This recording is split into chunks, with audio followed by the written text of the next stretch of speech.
3:00. We'll call to order the meeting for the Community Advisory, Pikes Peak Area Council of Governments. And we do have a quorum. And anyway, at this time, I don't think we have any special introductions or anybody that you know of, Jared? Not okay. Okay, so at this time, I'll ask for a motion to approve the agenda.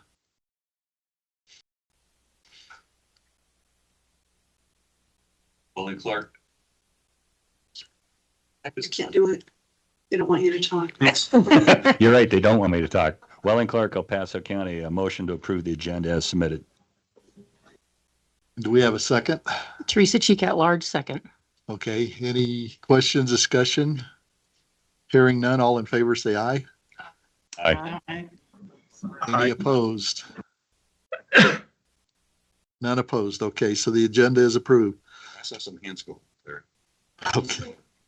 Oh, okay. Okay, consent items. And let's see, I'm losing my place here. We need to review the minutes. Has everybody had an opportunity to read those, look at them? And if so, we need a motion to approve those or make changes as appropriate. Kathy Heisey Callahan, I move approval of the minutes. Do we have a second? Welling Clark. Roland Rainey at large, second. I think we had Roland online. Yep. Okay, any questions, discussion? Hearing none, all in favor say aye. Any opposed? Aye. Okay, and that passes. So public comments, we don't have anything else in consent. So public comments. And let me see, I don't think we have any on that, do we? So Mr. Chair, we didn't receive any advance requests for public comment, and we did not receive any submitted public comment that we would forward it to the committee. I will ask that anyone who is online, who is not a presenter or a member of the committee, to please use the raise hand function at this time if they would like to make a public comment. We do not have anybody in the room who'd like to provide public comment. Everyone who is online looks like they're either presenters or members. So I think we can proceed with the next item at your discretion. Okay. And for the record, I'm not in the Madam Chair's seat, so. Okay, moving on to item number 5. Hi there, good afternoon. Jess Bechtel, PPACG tip planner. So this item here is a tip amendment request for CDOT to adjust some 10-year projects. And so apologies if it's confusing. Memo went out. There was a meeting of the Transportation Commission at which contingency funding was up in the air on whether it would be approved or not to be awarded to this project. And so that will help this Academy interchange project keep moving forward. And so requesting to make an adjustment to some 10-year program funds, which are our PPD program funds that are in CDOT control. Basically, the Transportation Commission has the authority to move and allocate those funds as they see fit, but are able to consult and guide on those. So what they're wanting to do is add that's been, airport project that's been moving through the process for previous approval to move funds around. So that's what they're doing here. They would like to reduce the funds on some other 10-year projects that are farther down the list. They don't intend to or cancel the projects by any means. The time frame on those just made this was discussed at the TAC last week, and El Paso County was aware. Victoria was there. She asked of what this means for the scope and basically making sure that those projects will still be done by CDOT, which they assured us eventually they will do those. That's what I have for this one.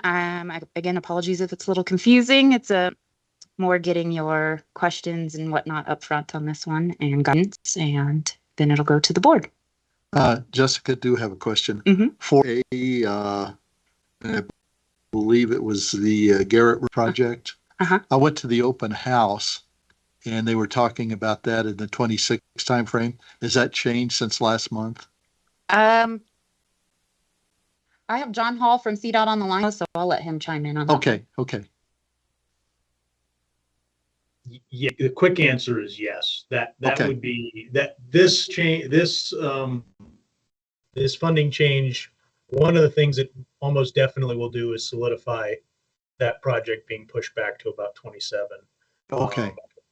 And there's also, I mean, there are environmental clearance and other issues on that project too that probably make 27 realistic anyways. But yes, I mean, we're going to need to find more funding for this project. It is not the Garrett to Woodman project. Probably wasn't even before taking this $4.5 million from the future. But as Jessica said, we are, we at CDOT are committed to continuing to look for those future fund sources and stuff like that we can put into this project, just like we put into all of these projects, Fillmore to Guard of the Gods, and now Powers and Airport. Okay, thank you. Any other questions for Jessica? So the motion we're looking for this, or that CDOT is looking for today, is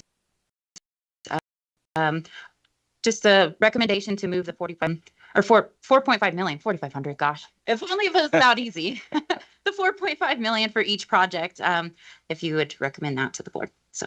Okay. I have a Welling Clark, El Paso County question. So the county engineers were involved in this decision last week, looking at that, and they're all on board with it.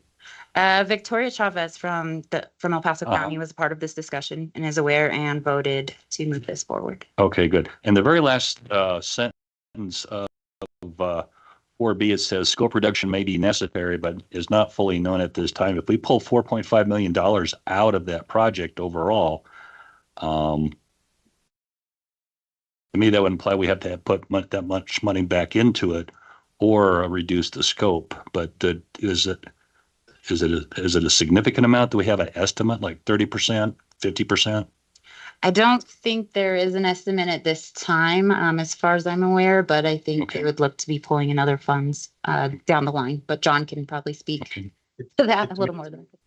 It's about 10% of the budget. 10-year capital plan has $1 million. I believe there's $4 million of RPP that is also already been put on the project. So it's somewhere in the range of 8 to 10% of the budget. But the concept here is yes, potentially if no other funding were found between now and 27, and we really want to construct something in 27, then there could have to be some scope reduction.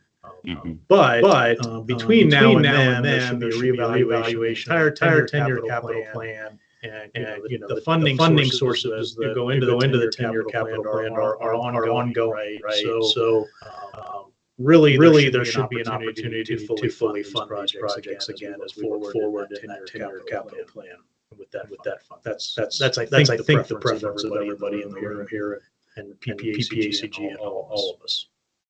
Okay, great. So in other words, we're planning for that, but hopefully flexibility comes into play and something occurs where we can go back to do the full up project, given something comes down the pike that we currently don't have plans for. Okay, no, I'm fine. Thank you. Yes. Hey, Chris has a question.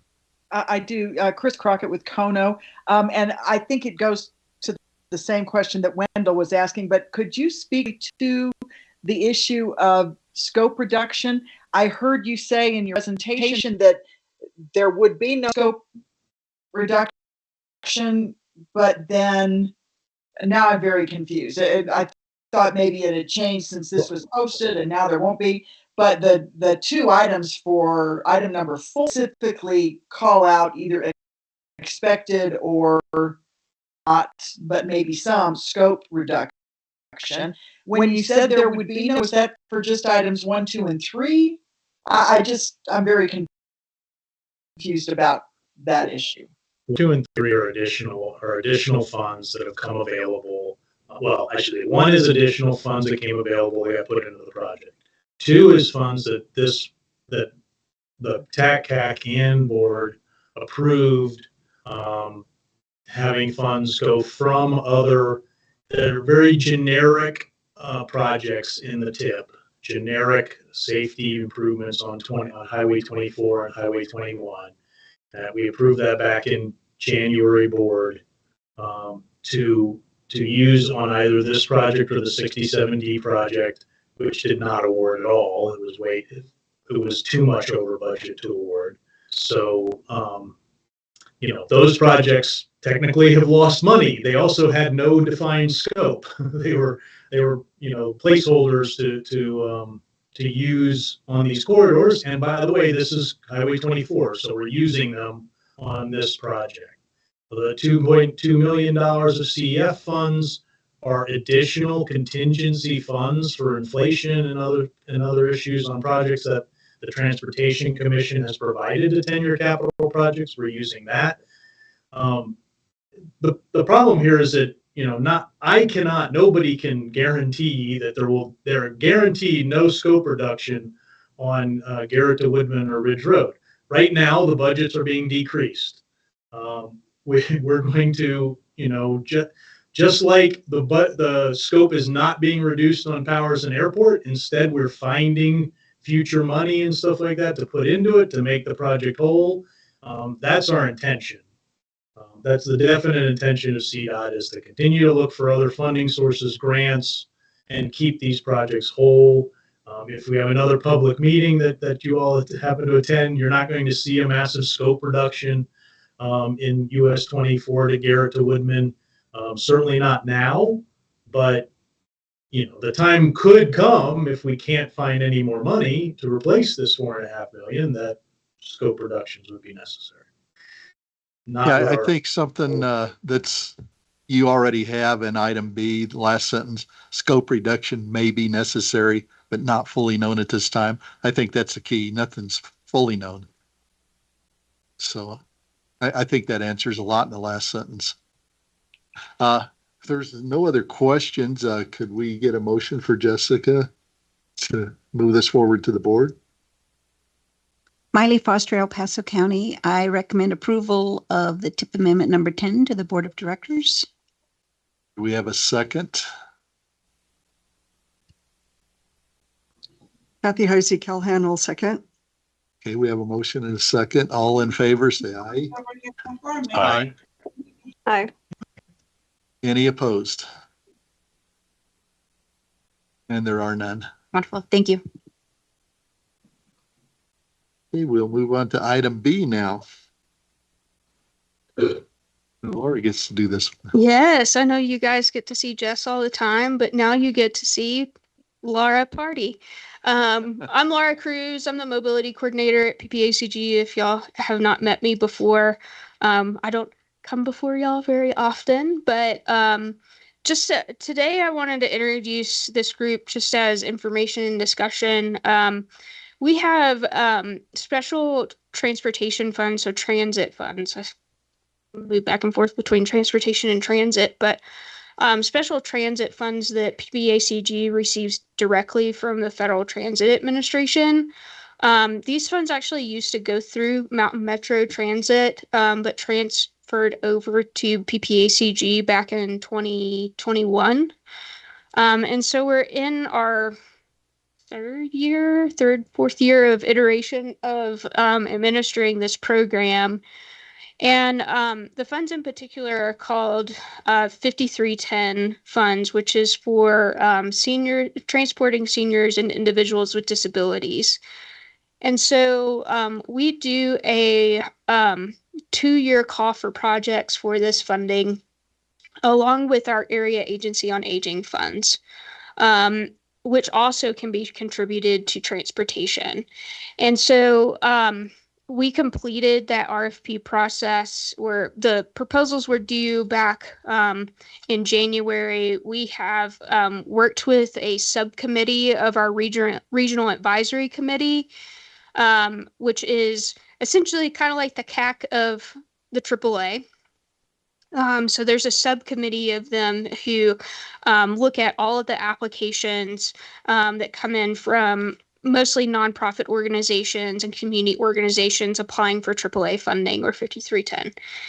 And so what's kind of cool is the same committee is the committee that advises on 5310, and they're looking at transportation dollars as a whole, not necessarily by bucket.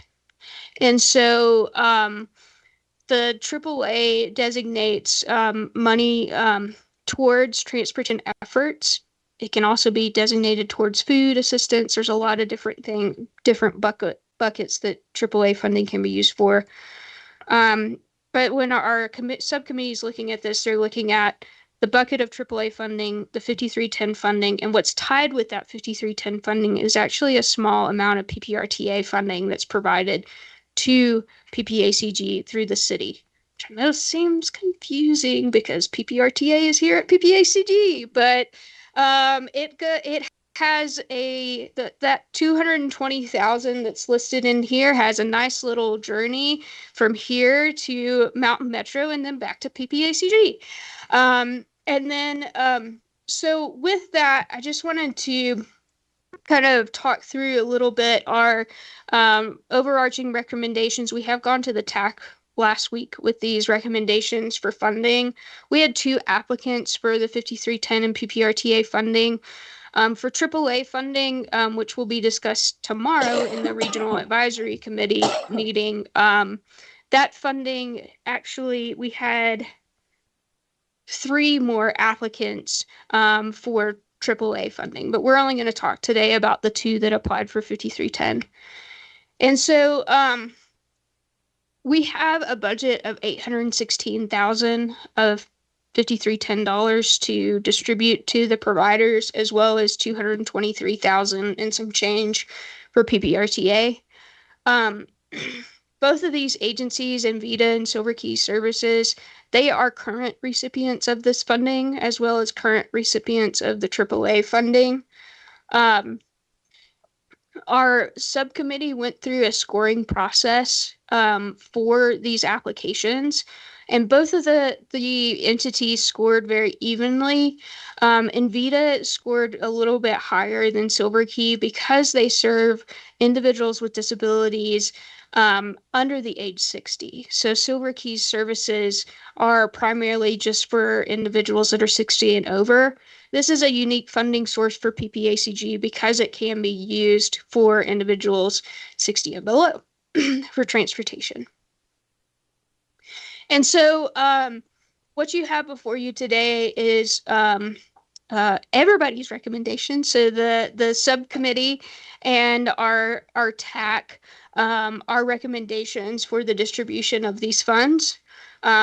This is a yearly distribution for the next 2 years. So this multiply this by 2, and this is what they're going to be getting over the next 2 years. And so I also included in there the AAA funding that's going to be discussed tomorrow, but just so you guys can see kind of the overall picture of the funding that we are recommending distributing to these agencies. And so kind of a cool thing that you guys may not know much about, and maybe you do, maybe you're better experts than me, but because of the infrastructure, IIJA, so we all know what that means at this point, because of the infrastructure bill, the 5310 program received a 30% bump in their apportionment over each year, not each year, but initial 30% bump. And then now we get about 3 to 5% each year. So when I first started here, we were distributing just $816,000 total, including PPRTA money. Now we're distributing well over that because of that 30% bump that we received in $5310. So it's been kind of interesting to see how the program's evolved. I will say that even though we did receive that 30% bump in 5310 funding, we are seeing a great need in our community that continues to grow for transportation, and this is not keeping up with the added expense of providing the service or the ability for the providers to provide service to everybody that's requesting it. So I know in particular that we have one agency that's denying over 200 rides a week. We have another agency that's basically denying about 100 rides a day. And it's just because of the limited funding and capacity that we have in our area for these services that we know are necessary. But yeah, I just wanted to come to you guys today, just kind of explain a little bit about where we are in the process. I'm not looking for a recommendation from this group. It's already been through committees in particular that touch this funding, but wanted to bring some information in front of you guys about the programs that we're implementing here. So any questions? Yeah. So I'm disappointed to hear how many rides are being denied. Yep. So that means somebody who needs a ride to the doctor or to get some groceries or whatever can't get there until maybe try again tomorrow. Is that kind of how it works? Yeah, so it really stinks. I'll be honest. And it's a really tough situation that a lot of people are in these days that are transitioning out of driving or never drove before. Most of our providers, you have to book your ride 1 to 2 weeks in advance. And that's because of the sheer volume of request. And so basically, if they are at capacity to provide rides, they don't have any more drivers, they don't have any more routes that they can run in that day, then yeah, it's considered a denied ride. So this funding will just keep the status quo, or will it improve that situation somehow? So yes and no. We don't know. Ultimately, because of the increase in just being able to provide the services because of fuel maintenance, all of that has increased significantly. Even the cost of a vehicle has gone up over 30% for these folks. I think it's gone up 65%, which is crazy. That we're kind of operating sort of at this wash.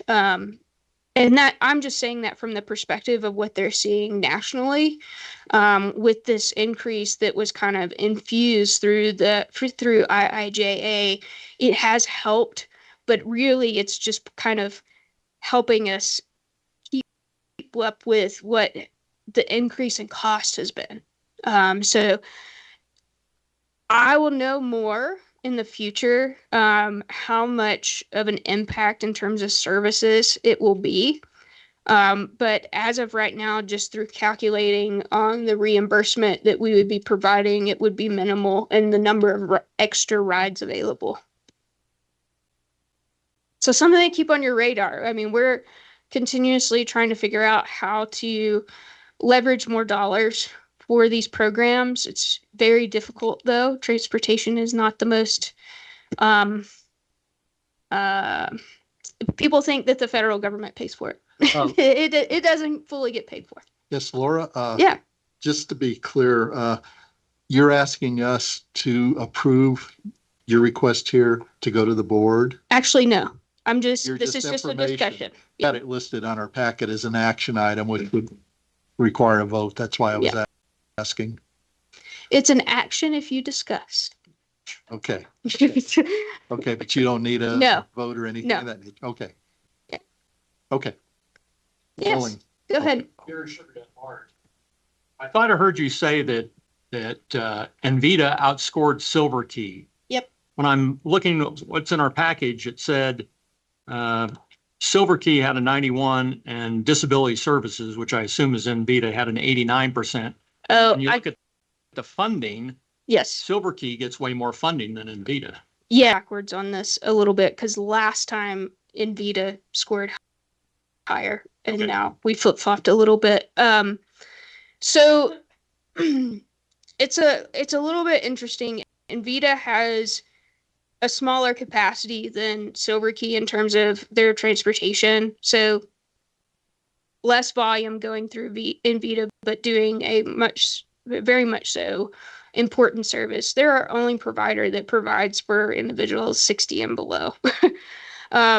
So yes, I apologize for misspeak. They're basically the same. shouldn't say that. But that is something that we do consider when we are looking at Invita's application and an application of an agency like Invita, if we were to have another one come in, is the versatility of being able to recommend folks to go to that organization for services. Okay, Welling. Welling Clark, El Paso County. Clarification Yes. and then a question. Clarification from hearing all the discussion, basically what at a 30,000 foot view, we are just barely maintaining the service levels that we have. Is that Correct. That's the impression I think was, and the question is, I don't know if they were giving you this information.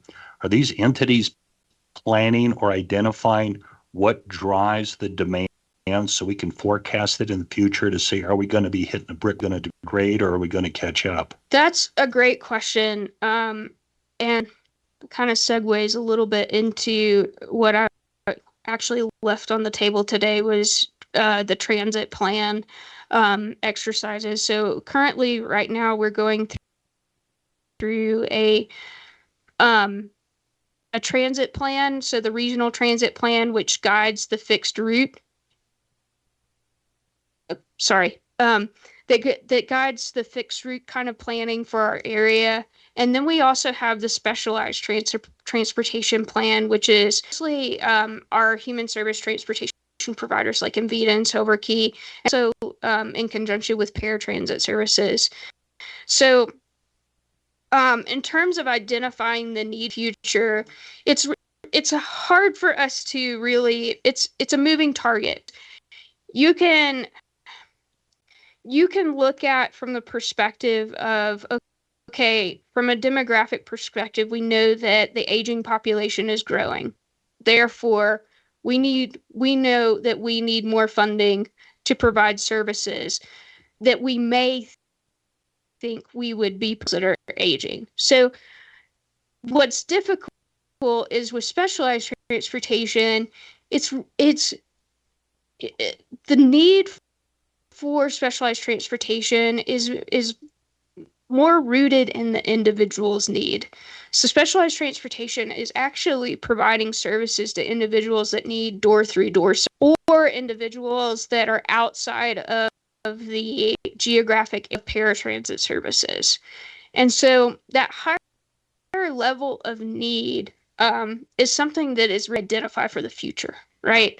Because that's on the base level of an individual. So I wish there was better data about ambulatory and non-ambulatory to be able to concrete picture. What we do know is that we're already feeling the pressure now, and that as our population ages more, and if you look at the state demographer's website about aging in the future, you'll see this huge tidal wave of the boomers that are coming to us, and not something that we're prepared for. So. Okay, well, thank you, Laura. I did not end that on a good note. Actually, you did very well. It was so great to see you guys. Okay. I think Jason's back there. Your turn.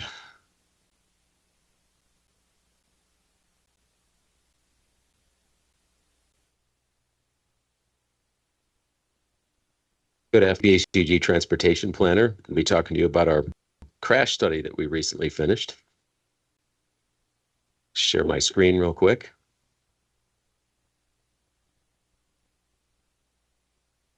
If I can figure it out.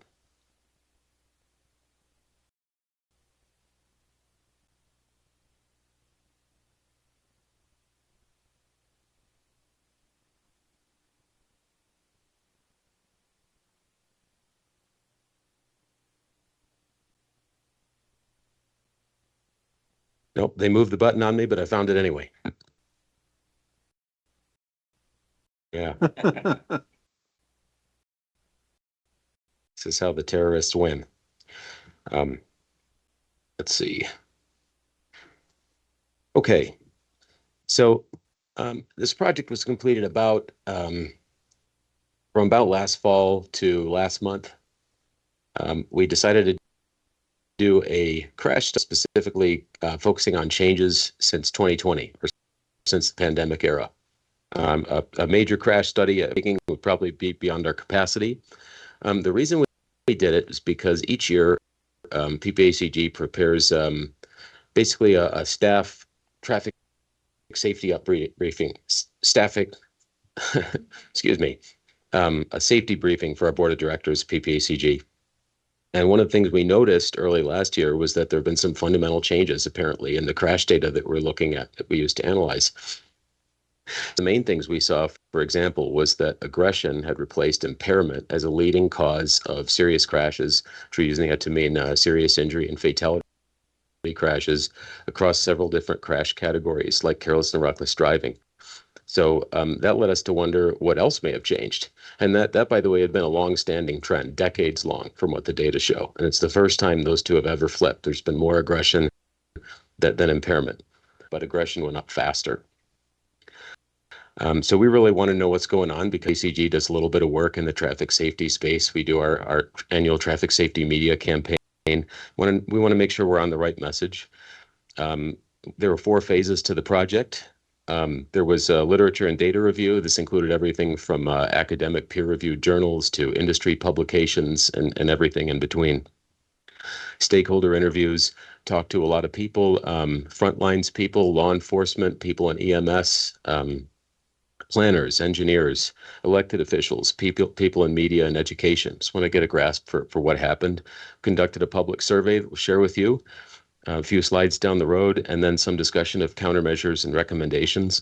And we always knew we wouldn't get to a fully fleshed out sort of menu of recommendations. Here's exactly what to do step by step to address the new conditions, but we just wanted to bump in the right direction. So some outcomes, starting with the graphs here. If you look at the graph on the upper left, you can,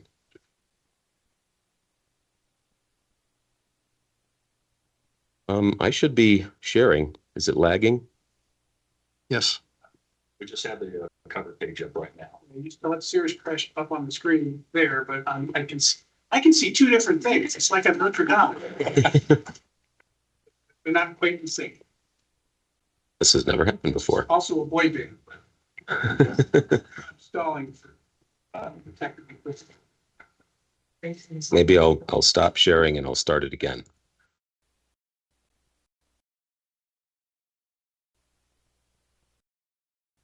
I'm going to reshare.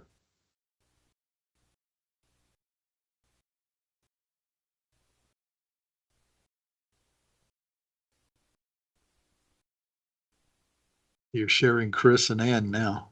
Turn that off.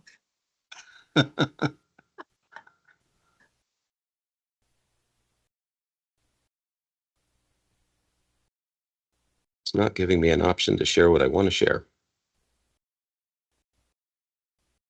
Any ideas from our tech support people? He's on the way. Nope. Okay. Go into slide mode initially. The tab's not showing up.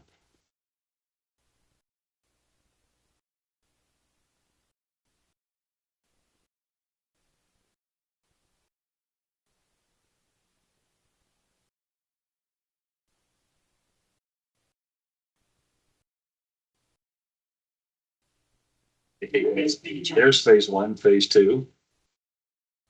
All right. Thanks, Jared. Back on track. So if you look at the graph in the upper left, you can see 2020, which is our event year here. And you can see that apparently, if you look at the green line for state of Colorado, that the crashes went down. But we know that year that our vehicle miles traveled was much lower than normal. In fact, it was at a 2014 level, and there was no peak hour traffic.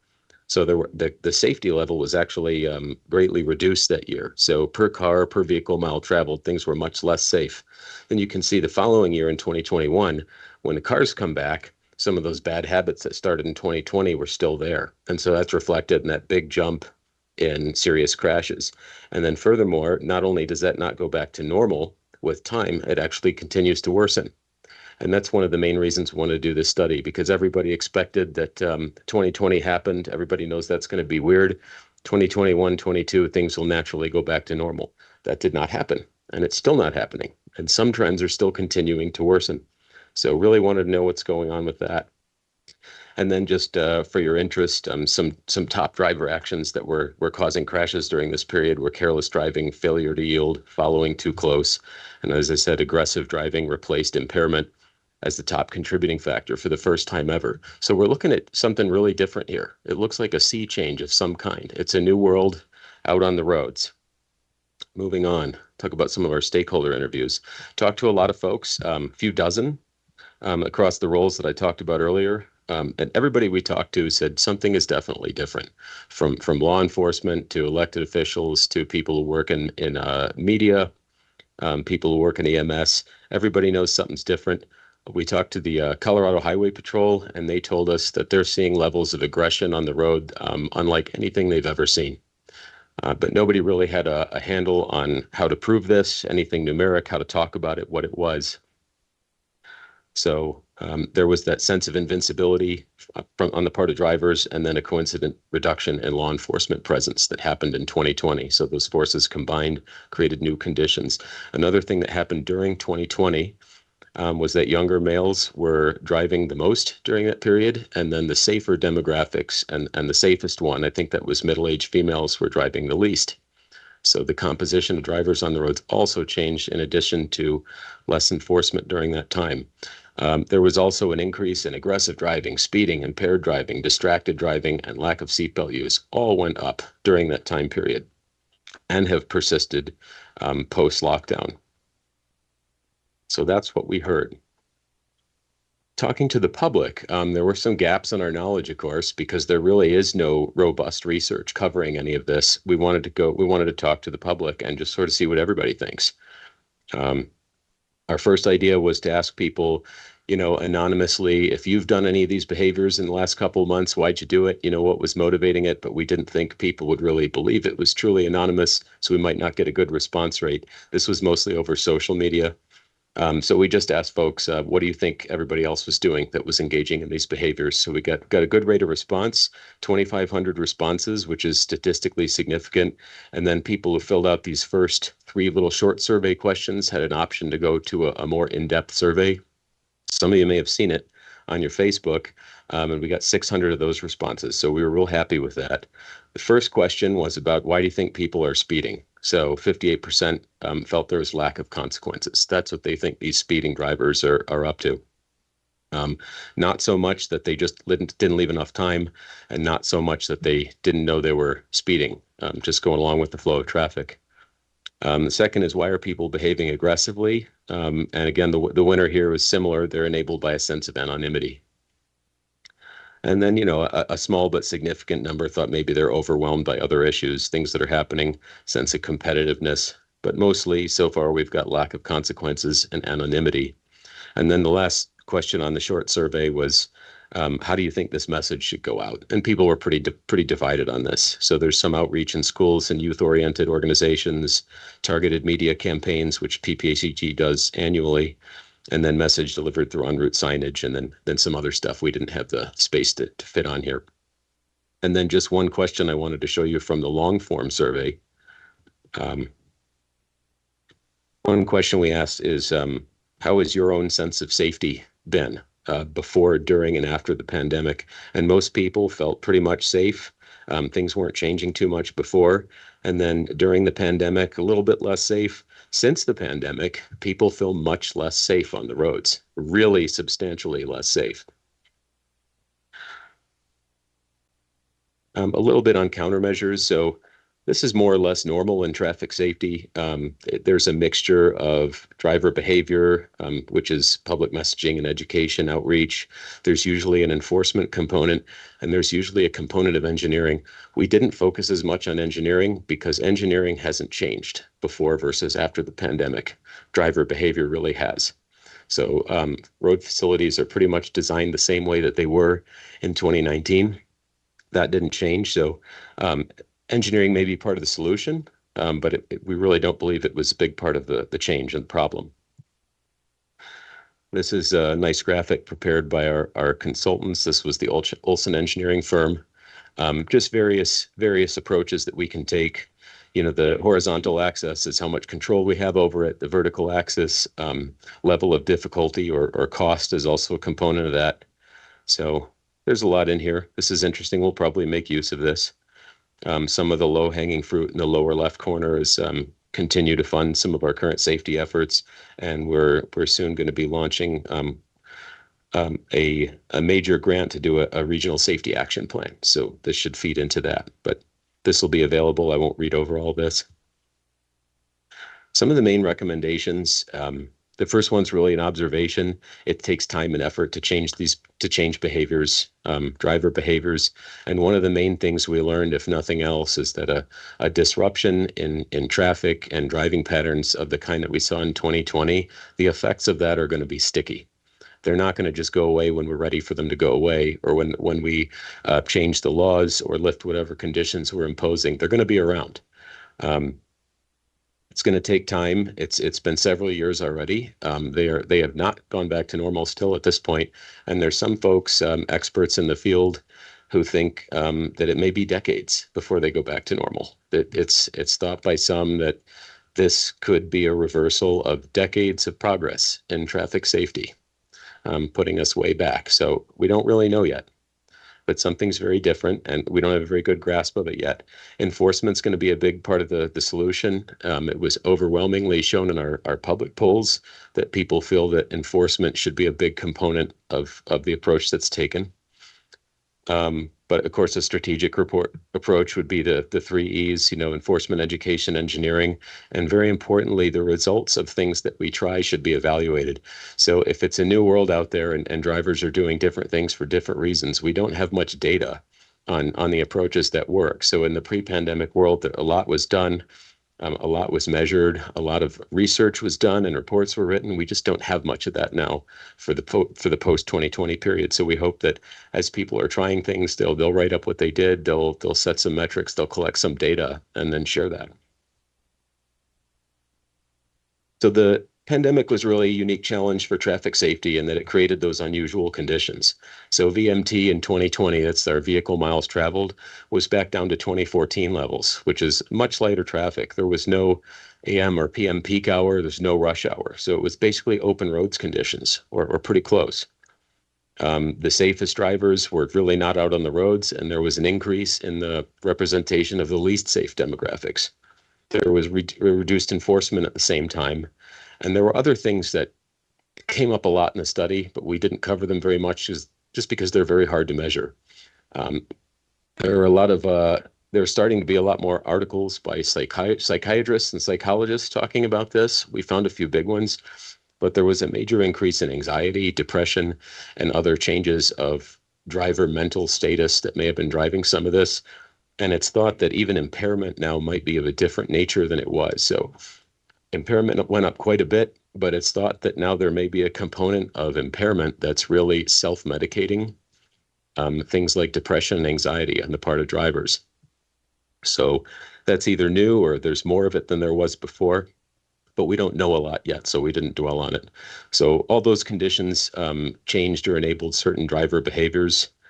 Aggression is a big deal, and it's not going away.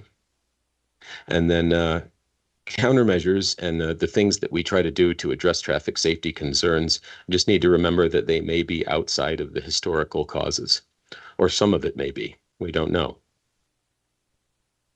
So some of the things that we could use to address this are technologies, new and existing, different infrastructure design, physical context. One thing that came up is maybe beautification, maybe planting some flowers or things on the roadsides and in problem areas. We don't know if that would work, but it's a thought, and then possibly different messaging than before.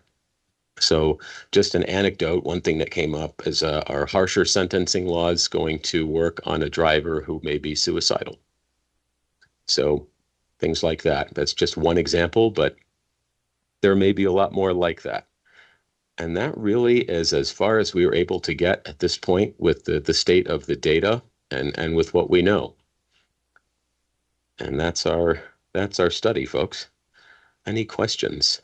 Chris has one. Chris, you're muted. Can't hear you.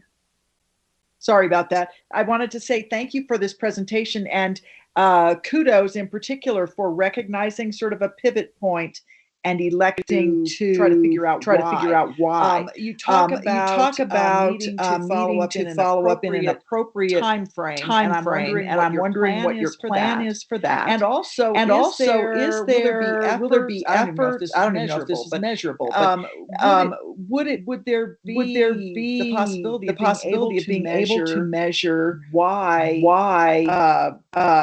aggressive behavior is increasing so much?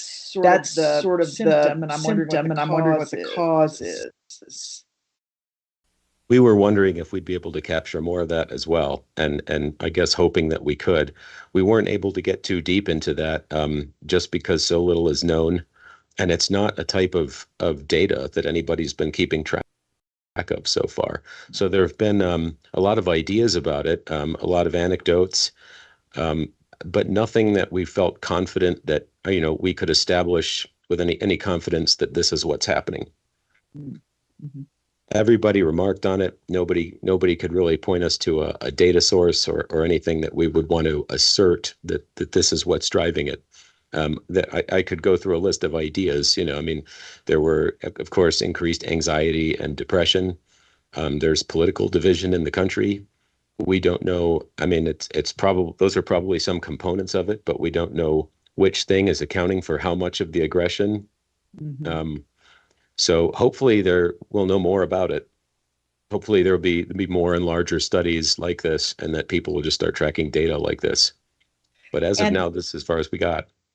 Are law enforcement agencies interested in this data as well? And can they be encouraged to gather additional data, questions that might shed more light for you as you are trying to assemble this data? I think in the future they could. All of the data that we use comes from police officer crash reports. Mm-hmm.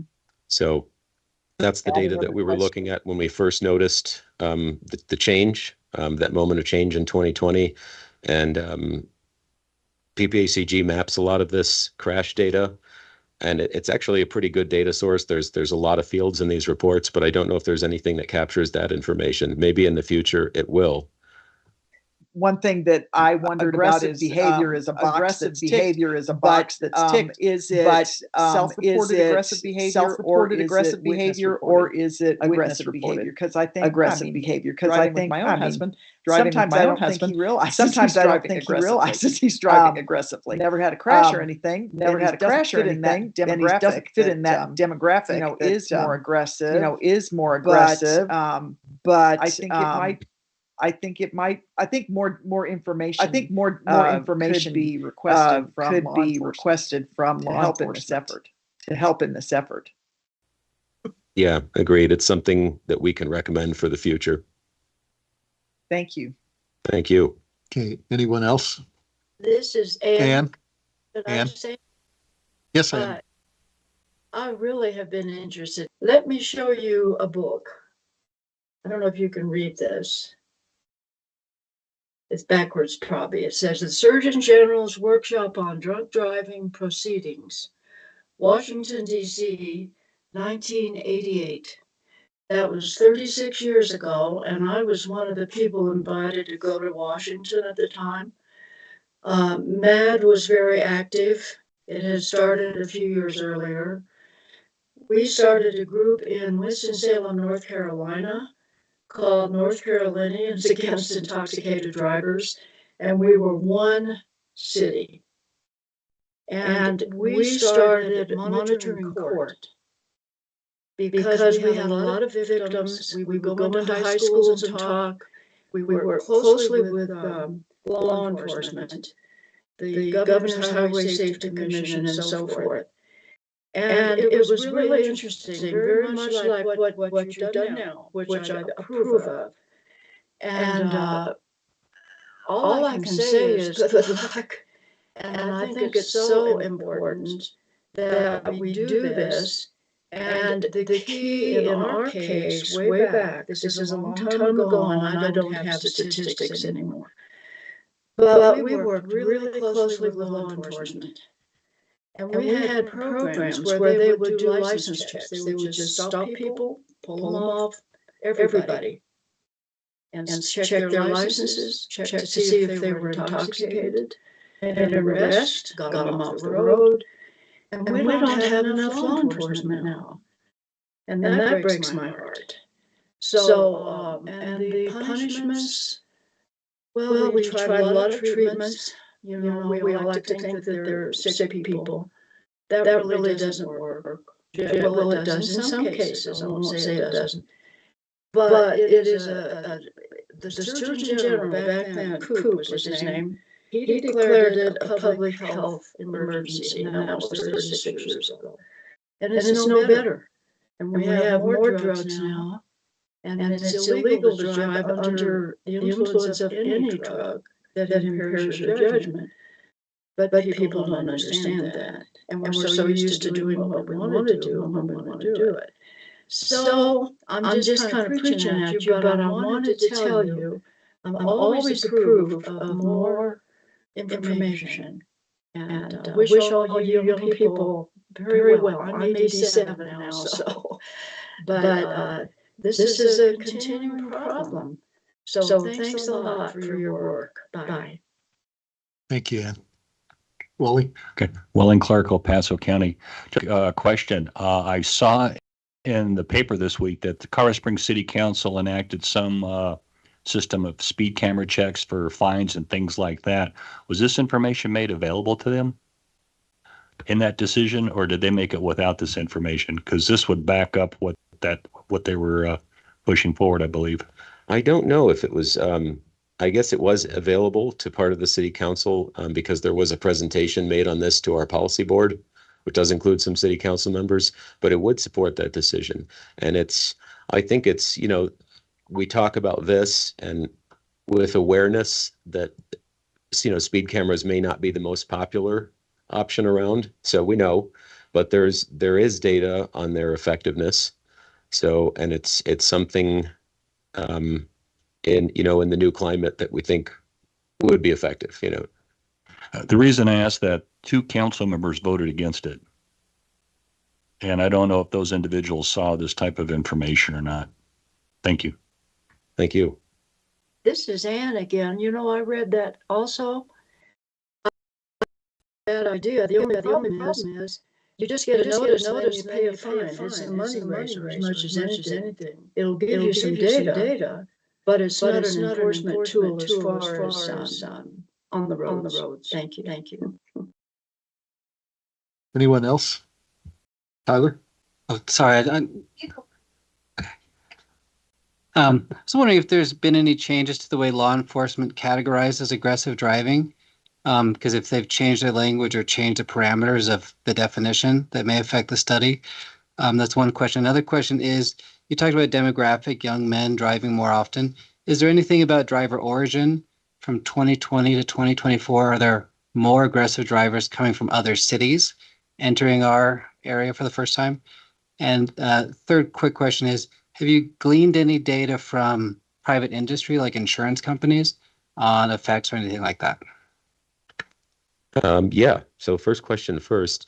I don't believe law enforcement has changed how they categorize aggressive driving, but they may have changed how they think of it because they call it something new now. In the law enforcement jargon, they call it competitive driving.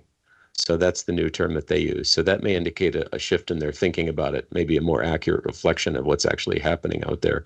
And your third question next, we did interview someone in the insurance industry, and I don't think we learned a lot about the kind of thing we were hoping to learn, but they said that they're also noticing the same trends, and that's a big part of what's driving up their increasing costs, and which of course is being passed on to all of us through our premiums. And I'm sorry, I forgot your second question. Oh, of origin. Yeah. Okay. Only what's generally known is that there's a lot more drivers coming from other states, and that it is not a leading but a significant cause of crashes is lack of familiarity with the area. So I don't know if that's it's not a big factor, but definitely a lot of drivers coming from other places. Thank you. Miley? Yes, Miley Foster, El Paso County. I wanted two things. I wanted to understand what aggressive driving is. Is that like on purpose cutting people off or flipping them the bird, crashing, bumping them from behind? You know, what is aggressive driving?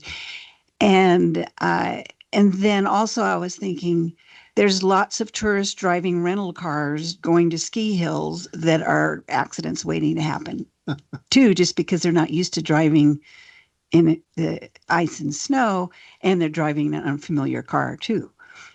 And I was thinking that might have an impact, especially, but it sounds like this study is just for our area. And so that led me to think, oh, how does this compare to other parts of the state and the nation? Lots of questions there. That's okay. I'll answer the last part first. What's been happening in El Paso County generally has mirrored the state and the nation for the most part. It actually does change a bit if you're going up into the mountains. Once you get up in Teller County, the leading causes of crashes are different. So that lack of familiarity with the area becomes a bigger crash factor up there. And then talking about what aggressive driving means, it generally does mean deliberate risk-taking behavior. And it's interesting because there's two categories where aggressive driving took over. It supplanted impaired driving in 2020, and those are careless and reckless driving. So careless driving is pretty much what it sounds like, driving without regard for other drivers. And then reckless driving is deliberately dangerous behavior. And aggressive driving actually took over across both of those categories. Anyone else? And I see none online. Thank you, Jason. Thank you. And Jared, are you presenting from back there or coming forward? Okay. Give Jared a minute to come up. Jared's going to present the positive note about the bylaws today after we landed on crashes.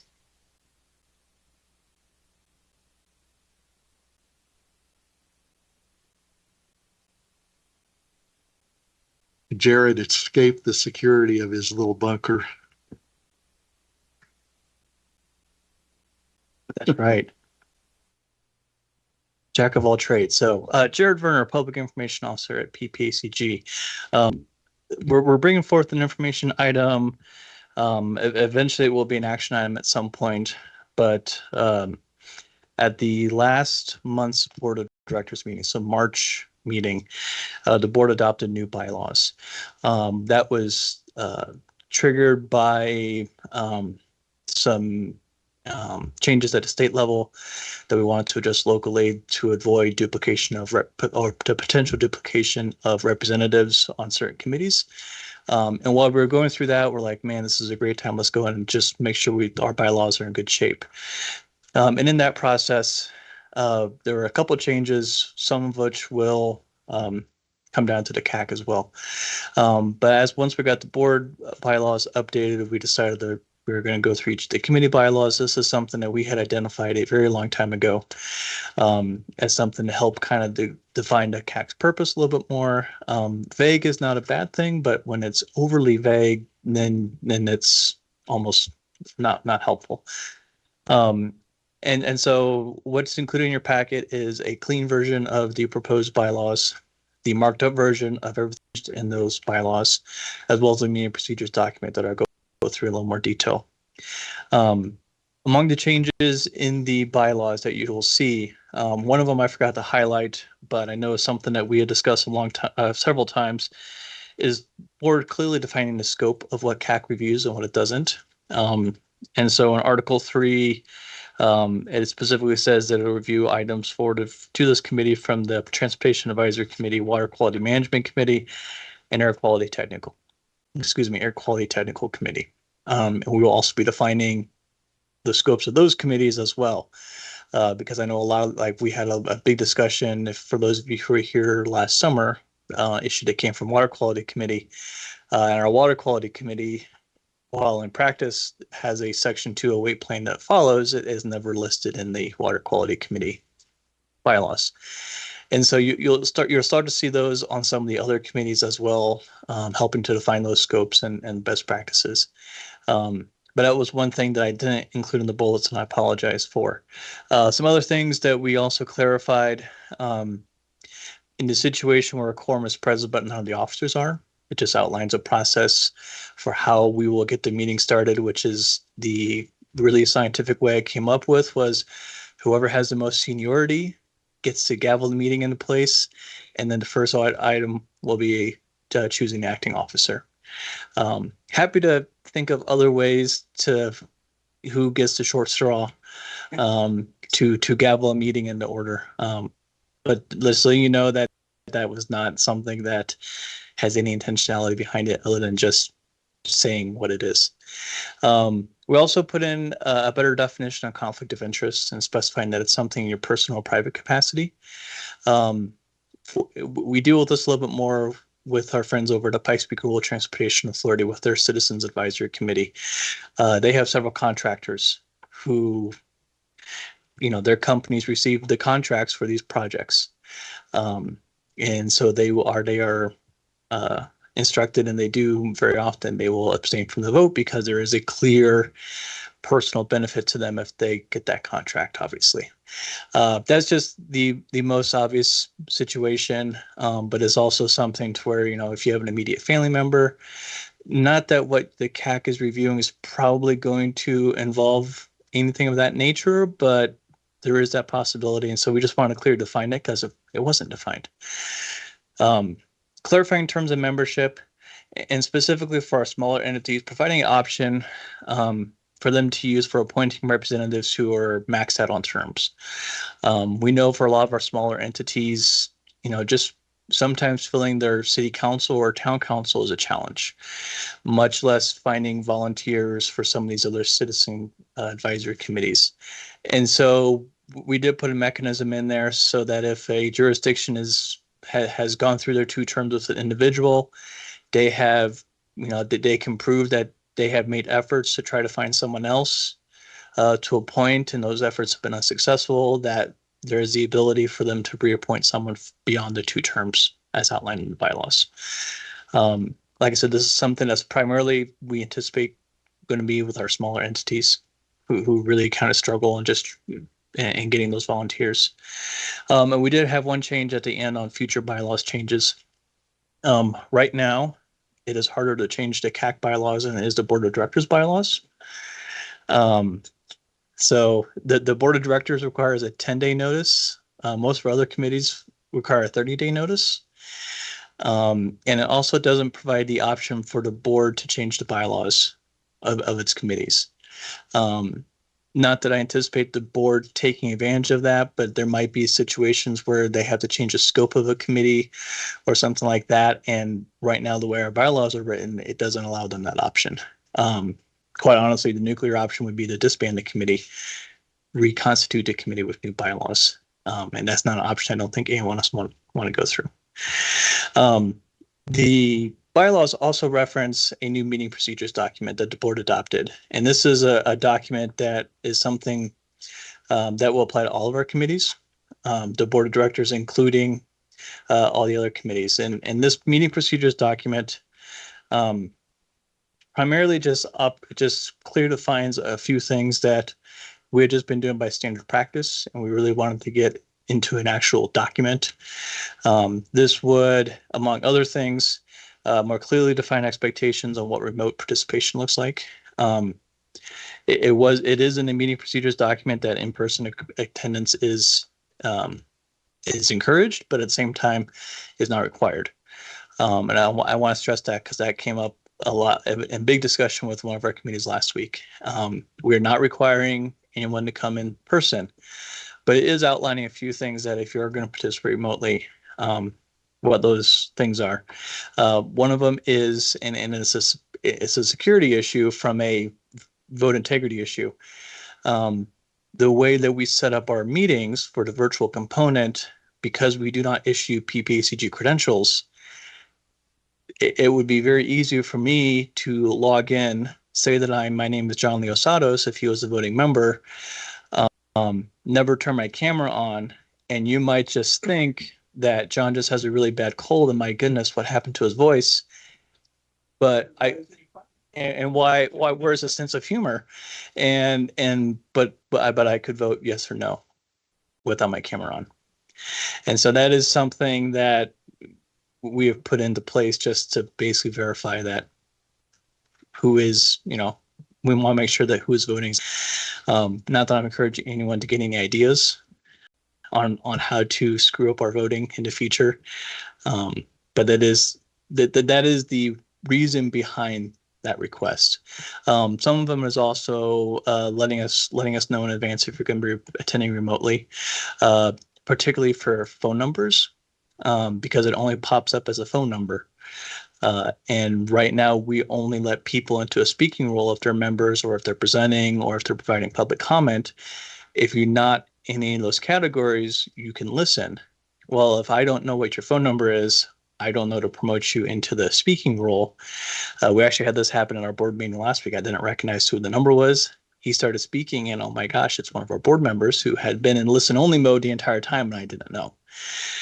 So it's just operational procedures like that where it's helps us accommodate the remote participation a little bit better as we go through everything. Also in that meeting procedures document beyond the remote participation is a public comment process. It, for the most part, mirrors what we're already doing, so there's no big changes in terms of what that is, and that's in the attachment. So it's not in this particular memo. We also outlined if we'll take if we have to change a meeting location on the fly. For the most part, weather is going to be the main reason we might move a meeting location, particularly going from in-person to remote. Usually we have a pretty good idea of what the weather forecast looks like. The scenario that I'm thinking of is probably gonna be like a power outage. So if there's a power outage that happens in the afternoon, a couple hours before the meeting starts, or we actually had this happen in a different committee meeting, power went out about 10 minutes before it started. We made it work, but trying to identify, at least what the process we're going to go through if we have a situation come up that is not beyond our control. And then we also have a conduct section. This is literally a copy paste from what the board already has. It's nothing that I think is going to be a problem for anybody on the committee, but just letting you know that that's in the meeting procedures document. Because we do require, we are operating under the current bylaws, which require a 30-day public notice to the committee members. I say public notice, but it's 30-day notice to the members. The absolute earliest we could even think about voting on this would be the June 26th meeting. We are not under a hard timeline. This is not something that has to be done by June 26th. But this is something that we are trying to start moving towards so that we can get all of our committees going on the same process and speaking from the same sheet of music, if that makes sense. So happy to take any questions, happy to answer any questions. We had a really good discussion on these last week with the Transportation Advisory Committee. I would say for the most part, we're not going to have hard and fast rules unless it's something that's required by law. For example, open meetings, public notices, outside of my control. But I think some of the other things, is open for suggestions. Jared, if anyone has any thoughts, comments, or anything between now and say June, July, whenever this gets ratified, should they just send the comment to you so that it can be disseminated to everybody else? I would say rather than disseminating to everybody else, we can collect them and have this document updated with everyone's comments. Okay. Just because if I'm collecting them, sharing them out, that are you the person that we should send them to, or should? If you can send them to Danelle and both Danelle and me, just hopefully one of us will see it at that point. Danelle will definitely see it. Okay, I just wanted to make sure we had the right process in place. And then Danelle can let me know. She's like, "Hey, did you see Ed's email?" So, oh, I got a lot. Could I ask? Yes, Ann. Jared, on Mondays, I tune into the legislative committee of the directors. Because I'm on the planning commission of Green Mountain Falls, and also I keep up with the legislature as well. I can only listen. Is that because I'm not a regular member or something? I can only listen on my telephone. Correct. And I'll call on Ed because he's in the same boat as well. And I think Welling, when you were attending it, it was the same boat as well. And Kathy did once also. And Kathy. So, I mean, those meetings are open to the public. We allow the public to listen in. However, unless there's a public comment period, it's really only for the members themselves to be able to have that discussion. The open meetings laws allows the public to listen in. It doesn't always allow the public to participate. If we allow that participation, which we do for public comment, each of our larger meetings, but especially for like the smaller subcommittees, executive committees, those are working meetings, just like workshops. Those are an opportunity for the members to discuss the issues that we're going to be discussing. But usually the public comment part comes at when there's voting taking place. So that's fine. I was just saying that I can look at the agenda and stuff. I can't see any of the people either. But and then I hold my phone to my ear. And but anyway, I recommend people to tune in like that. I think it's very interesting. Thank you. Hey, Chris. Thank you, Jared, for all of this work. It's always hard to amend bylaws, so I appreciate the effort that's gone into it. A couple of questions. Just a comment. First off, that I think you did an excellent job of clarifying the membership of the 5 outside entities like Kono is. That's much clearer in the past, and I appreciate that. The second I would have is in the meeting procedures. You say that you want to be notified if we need to participate remotely. Today was sort of a snap decision on my part, and I was not able to. What would be your requested notification period if we are going to join remotely? So just email, and it's at ppacg@ppacg.org. And so what happens up until the meeting starts, I have a little note that who's going to be remote so that he or she knows who to expect, because just each of our team setup is, sometimes you can't always see everybody who's on the screen, right. And just knowing if we have quorum or something like that. And so right up until about 2:59 and 30 seconds, okay, that's the list. I know in advance, hey, we know we're these people will not be in attendance or not be in person. They're just going to be remote. That gives us a better idea of who to look out for. Okay. So really just right up until the last minute. And then my last comment has to do with the changes to the purpose section in Article 3. And while I agree with you, vagueness can add. On the other hand, it seems to me we have looked at things that don't necessarily fall within the 3 confined areas that you have laid out here. Air quality, water quality, and transportation. For instance, we had a discussion related to economic development several months ago. And I'm wondering, can you speak a little bit more to the narrowing the purpose of the CAC? I think that's open for discussion. So, for example, we have an area agency on aging. Laura went into a lot of detail and what the process looks like on their side. And so that would be an area where aging services, they have its own citizens group. They have their own public involvement group that this group doesn't have. So I think we're open to make or other items coming to the board that the board decides or something like that. I think we don't want it to be so vague to where it's a free for all. Yeah, I Because think there's a value in information, but doesn't necessarily mean we have to act on it every time. So Yeah, I think, Chris, we can look at that a little bit closer around that. Or yeah, I that's a part of it that I think maybe needs a little massaging, and maybe it could be. I'm sure you'll think of a better way than I could, but if the I just hate to be, since we are in part B of section 3 or of article 3, we are the group that's supposed to help general public informed relative to regional plans and programs. It sounds so much bigger than something directed by quality, full stop.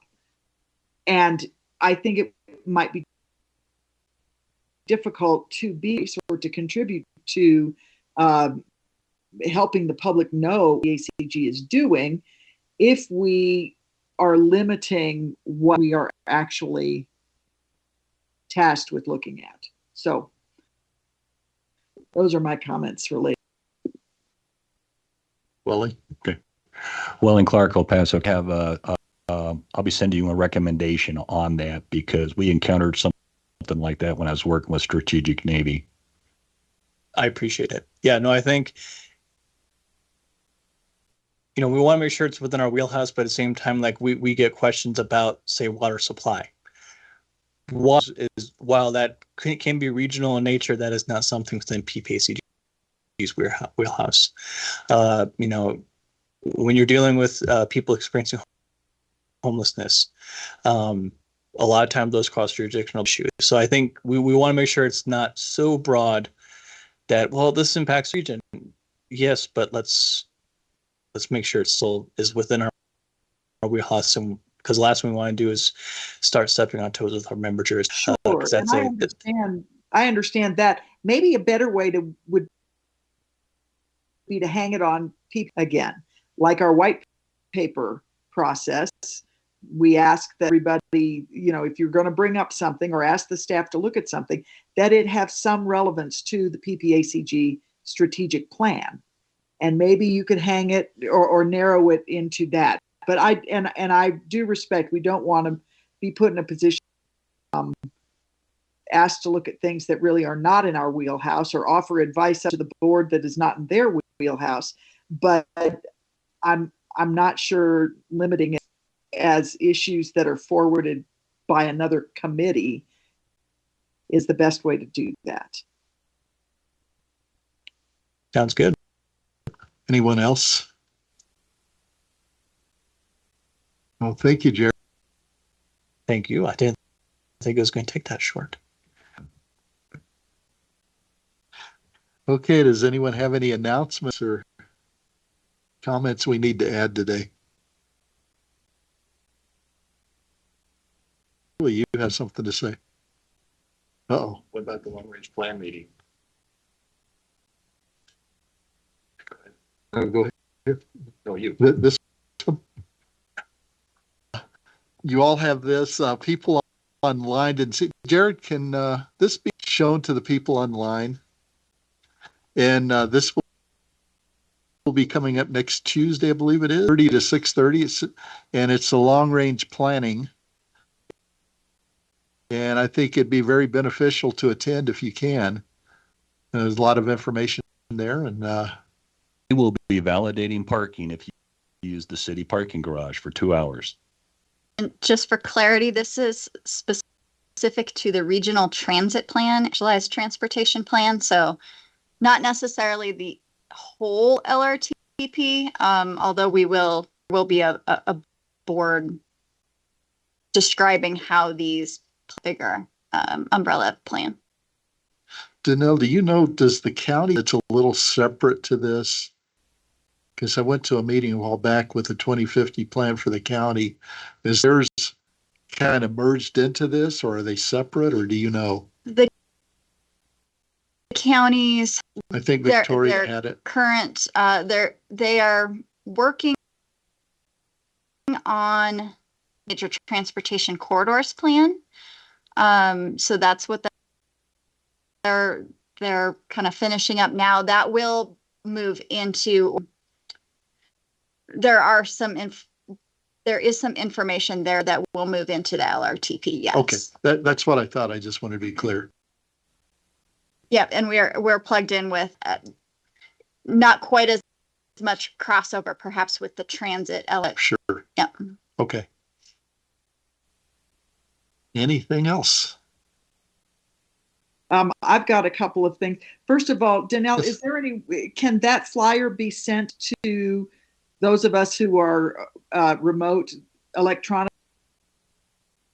so we can share it with? Absolutely. That would be great. Thank you. And then Kono has a couple of announcements this month. First of all, our executive director, Sarah Voss, is stepping down from the role of executive director. Kono will be hiring a replacement in May, and we'll update, of course, when the replacement hire has happened. And in addition, Kono is getting ready to graduate over 30 residents from our neighborhood university in a few weeks. And if anybody needs any experienced resident volunteers, they're welcome to reach out to advertise openings for any civic role. Great. Thank you. Anyone else? And hearing none, I guess we are adjourned for this month.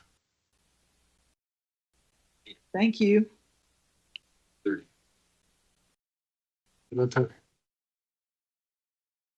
Does all the